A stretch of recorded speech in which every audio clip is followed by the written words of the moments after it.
Hello， 大家好，我係 Avis， 歡迎再一次嚟到廢的系列。今日我哋就嚟到青衣 Ivy 啦，就會採訪到乜嘢嘅人才咧？我哋去片下唔同學，你喺青衣 Ivy 裏面係讀邊一科㗎？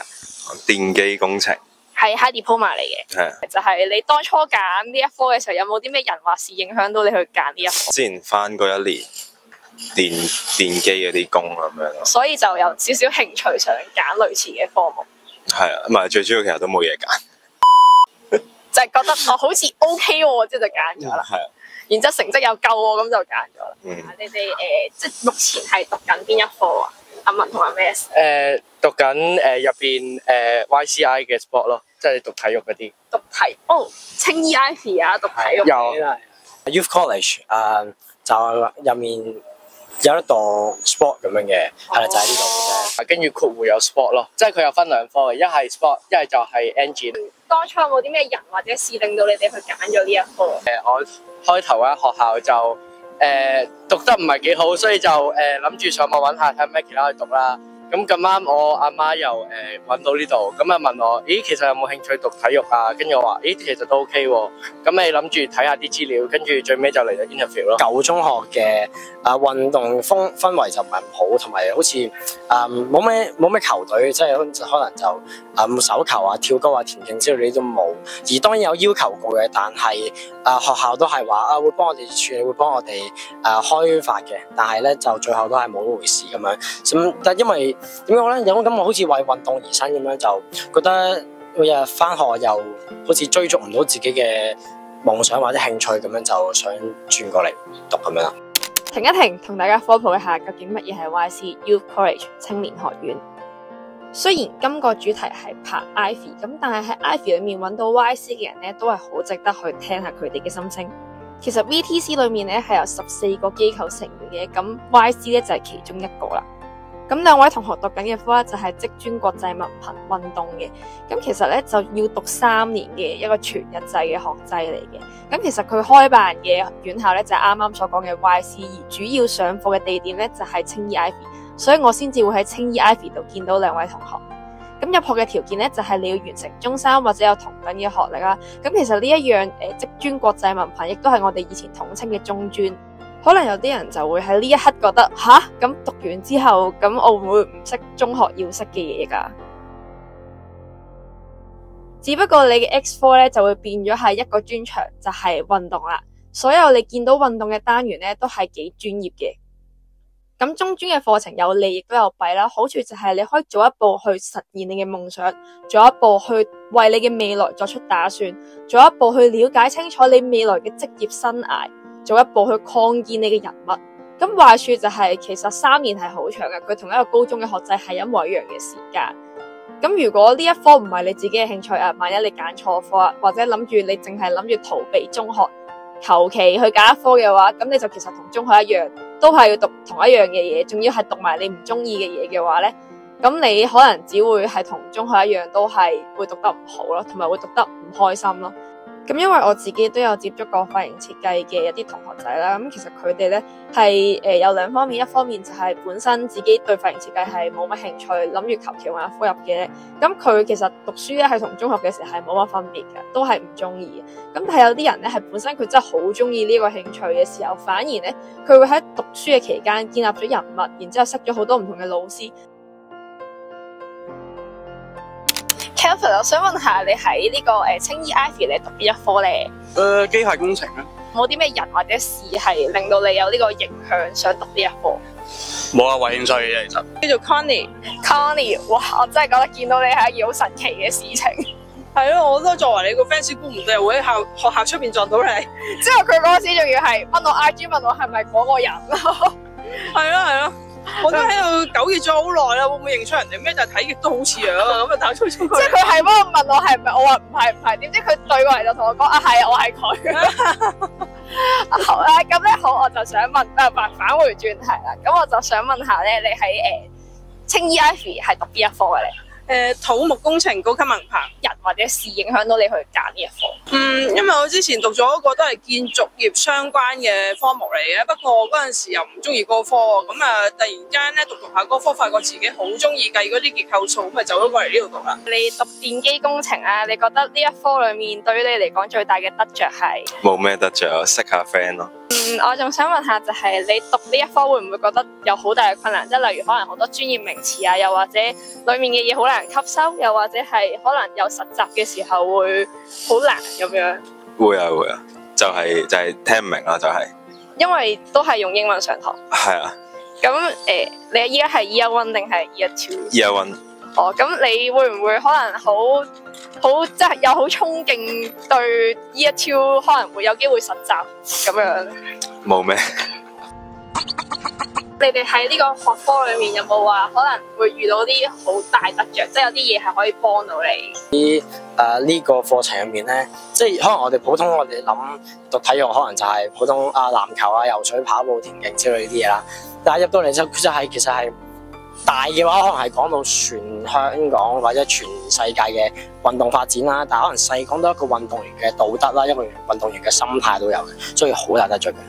一個運動員有咩規矩要守啊？即係例如我哋比賽嘅時候應該有體育精神啊，或者唔可以食禁藥啊。即係呢啲細節嘢，可能我哋平時中學學唔到，但係可能嚟到呢度佢會更加細緻咁講。其實我哋呢個世界有一個組織係專登為運動員吸食毒品或者食禁藥嘅一個組織去制止佢做呢啲咁嘅嘢咯。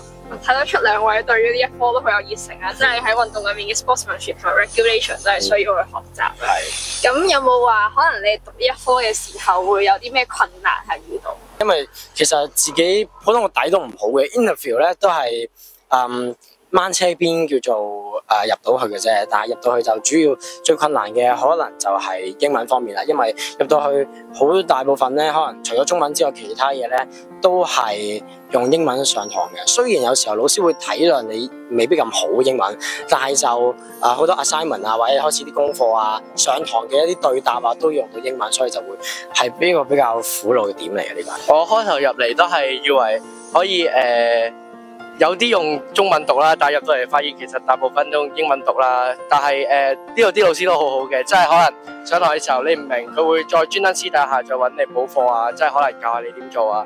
咁我都喺啲補課入邊咧學到好多，即係堂上面可能佢冇講嘅嘢，佢都會令我額外再講多啲咁咯。兩位比較最大嘅挑戰就係可能英文裏面會有好多專有名詞咁樣，咁但係師質方面就係老師可以幫到你哋解答到問題，同埋可以令到你哋更加容易去理解到課程嘅內容。係啦，冇錯冇錯。你讀呢一科有冇最大得着會係啲乜嘢？其實最大得着係你會讀到你中學例如你 physics 上嗰啲唔會讀到嘅嘢，例如 material 嗰啲嘢你唔會讀到。讀呢一科可能有啲困難咁樣咧，即係有冇啲咩困難嘅例子？佢難嘅地方，因為佢啲科佢唔會好似普通 physics 咁樣喺有啲 YouTube 揾片嗰啲，你要直接上網揾多啲唔同嘅素材咁樣做。即係佢唔係好 directly 嘅，而係你真係要用一個思考嘅方式去諗下，究竟機電工程裏面唔同嘅科目係要點樣加以形容。冇錯，可以咁樣講，都係要用腦咧，慢慢消化吸收咁樣再用翻出嚟。得着啊！其實都學到糊里糊塗，唔知自己學緊咩，死計爛計計一餐咁樣。哦，咁你嘅方唔方便透露下你大概個成績個 average 係？我冇記錯，應該都好似係幾高。可能即係你已經呢個比較高嘅成績啦，咁有冇話可能遇到啲咩困難，或者你要克服咗啲咩先可以拎到呢個成績？要克服拖延症啊！其實讀 Ivy 咧，提前準備啊，等啲嘢唔好冧晒當搭埋一嚿咧，就可以考到好成績噶啦。咁有冇話可能group project 嘅時候，可能需要大眼識人啊咁樣嗰啲咧？呢層都要嘅。如果你揀隻大眼識人啊，咁你開學嘅時候咧，睇下邊啲同學仔坐喺前邊，好似好留心聽書，就揾多啲啦。坐前面就啱噶啦，咁樣係啊，就係。仲要係坐前邊咧，要留心，我唔係坐前邊打機喎，瞓覺喎。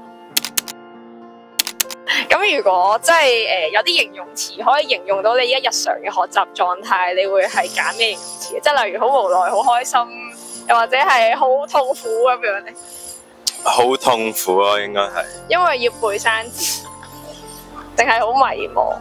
就係聽唔明咯，計數嗰啲好迷茫咯。用啲形容詞嚟形容下你哋對於呢個學習嘅一啲心路歷程。我覺得對呢科我係覺得好有興趣咯，因為開頭可能傳統中學咁你都係讀中史啊、地理咁樣，呢啲其實係即係講真呢句，其實同我哋又好似又唔係好關事。咁但係如果我哋作為運動員咁樣，我哋可以讀翻啲關於體育嘅嘢咧，咁啊唔同喎，即係可能你可以了解到運動員嘅守則啊，即係嗰啲規矩啊，唔同嘅嘢，咁我覺得呢樣嘢係有趣好多。如果你話我之前就係讀生物啊，或者可能係會計咁樣嘅，但係咧其實點解好咧？學完現實中又用唔到出嚟咧，就會變到其實令到好似記得有啲辛苦。但係如果你嘅每日學緊嘅嘢係你嘅興趣，係你中意嘅嘢咧，你會更加會俾心機咯。因為你諗下，你可能喺出面做完運動之後，可能翻到屋企做功課嘅時候，又係圍繞住運動咧，總之就係會好充實咯，唔會有種好渾渾噩噩嘅感覺。形容詞去形容你嘅學習嘅旅程，你會唔會覺得係好攰啊？又或者係好開心啊、好無奈啊、好興奮咁樣？其實攰得可以，不如係攰得嚟有個滿足感喺度。形容詞可以形容到你日常嘅學習。係好開心嘅，不過就忙到甩碌。OK， 忙到甩碌啦已經。係啊係啊。問就係我假設如果你畢咗業之後啦，你會想繼續升學啊，定係你係會想做同呢一科相關嘅工作？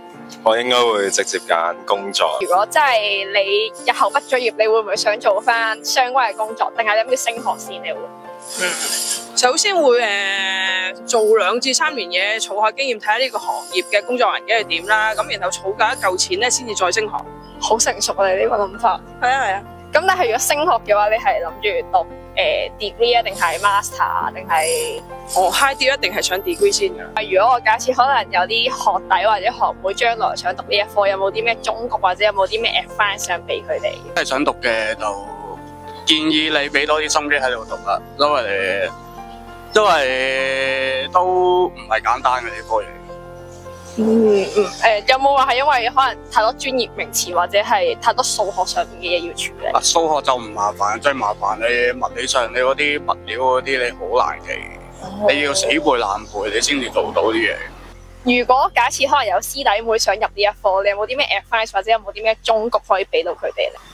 中工就係啲嘢千祈唔好拖埋一齊做，同埋睇下會唔會識到啲師兄姐啦，可以幫到手嘅。同埋咧最緊要唔好怕醜啊，有咩唔識係咁搲住啲老師問啊。青衣 Ivy 啲老師好熱心㗎。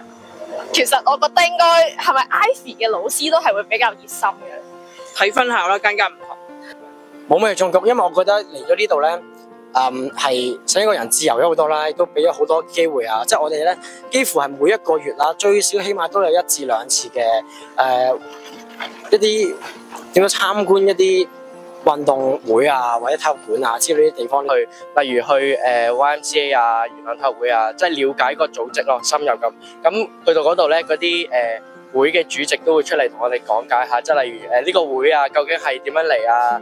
佢哋嘅架構啊，佢哋會做啲乜嘢咁？我覺得呢樣係幾有趣咯。咁我想問下青衣 Ivy， 你覺得佢最大嘅特色係乜嘢？即係對比起其他8間 Ivy。冇咩？好似之前有架飛機啊！係喎，我記得之前有架好大嘅飛機，點解依家冇咗？我都唔知飛咗去邊架飛機，飛走咗。呢一科係咁好嘅話，我想問一個問題，就係喺青衣 Ivy 裏面比較出名嘅科目會係sport， 我覺得係出名過engine 嘅。竟然係咪因為隻飛機冇咗？隻飛機冇咗。你哋知唔知之前呢度有隻飛機？我知。我冇記錯，好似有隻飛機。我記得好似之後依家。即係引進咗 sport 之後，個 A 就出事，見籃球啦，要擺個籃球喺度。要擺個大型籃球喺度。絕對係。有時候咧會好奇，然後可能睇下 Google 地圖咧，係覺得青衣 Ivy 係真係即係成間城堡咁嘅。雖然佢咁樣睇比較古老，但係真係成間城堡咁樣嘅。之後可能我覺得第2大間就可能係死啦！嗰間係邊咧？好似喺柴艾摩曉。應該係柴灣嗰間。應該係柴灣。咁你覺得青衣 Ivy 有冇啲咩最出名嘅科目？工程係最出名㗎啦。嗱，都市傳說我冇乜點聽過，不過佢特色係佢大嘅。咁我想問下青衣 Ivy， 你覺得佢最出名嘅科目係咩？土木工程。真係就係工程科。咁如果係真係土木工程啊，定係成個工程其實都 OK 出名？土木工程啊、機電工程同埋機械工程都有。青衣 Ivy 嘅商科係 OK 嘛？因為我見到佢好似有商科呢度好似係同埋有工程學院嚟嘅，同埋好似有 IT 咁樣咯。我見到佢嘅官網，因為嘅感覺上咧 IT 好似係沙田出名啲喎，因為青衣呢度係即係工程學院嚟嘅，乜工程啱㗎呢度。咁你覺得青衣 Ivy 有冇啲咩好特色嘅嘢，或者有冇啲咩都市傳說咁樣？都市傳說就係幾猛鬼咯。你撞過？係我個同學咧影到啊，係明明喺個課室入邊咧想影嗰個 mon 嘅，估唔到個 mon 咧會突然間有個好神秘嘅黑影定唔知咩咁樣噶。OK，啱啱聽人講話青衣 Ivy 係一個地牢咯，即係好似井字形咁樣，一望落去就已經係停車場。唔係，其實主要係我哋後邊嗰座山，即係美景花園後邊嗰座山，聽講係鬼門關嘅開門嚟嘅，所以就好猛鬼嘅，其實係。Why don't you say something?